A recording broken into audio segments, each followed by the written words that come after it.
and Ken is a Bitcoin maximalist trying to add Bitcoin to the balance sheet from a strategic perspective for the city of Vancouver. Ken, how did you get into Bitcoin? If you can tell us how we arrived at you trying to argue for a Vancouver Bitcoin position on the balance sheet.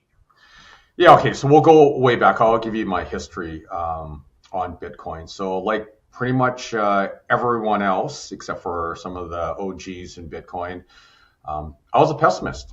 I have a finance background. I'm a chartered accountant, former investment banker. I was in private equity. I'm a business person. And so, obviously I'm the smartest person on the planet. And when my boy came to me and said, Dad, I want to buy Bitcoin, I literally said, you touch that shit and I'm going to punch you in the throat. Obviously, I wasn't going to do that. My kid's way bigger than me. And obviously, I'm not the smartest person on the planet, not by a long shot. But that was my view in the time. And then I started to do work in the space. I got curious. I read 12, actually more than 12 books on the topic and adjacent, areas. Spoke with a good friend of mine, Jeff Booth. He actually orange pilled me. And I know he hates it when I say orange pilled, but he opened my eyes to it. And I went from pessimist to curious to I was a fan to now I'm an evangelist. How they can get in touch with people in Vancouver about this topic. Yeah, you know what? I'll just put my email address out there. It's ken.sim@vancouver.ca. So that once again, that's ken.sim@vancouver.ca.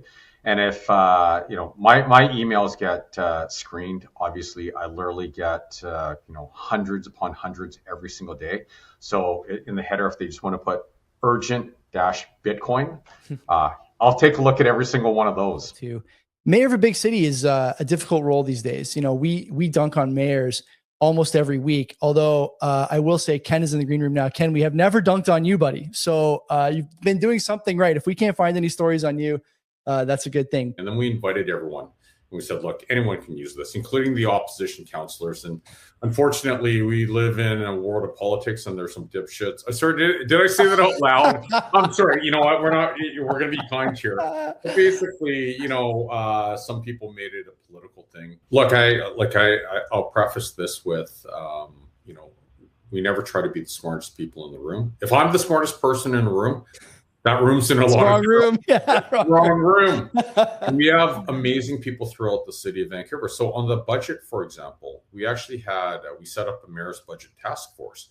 And we had 58 incredible individuals, leaders in business, chartered accountants, CFAs, people from the left, people from the right, people from the middle, First Nation involvement.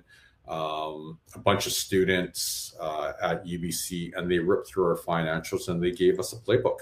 It's literally that simple. We crowdsourced the solution because I know even if every single city in Vancouver got onto the Bitcoin standard, it's not going to move the needle.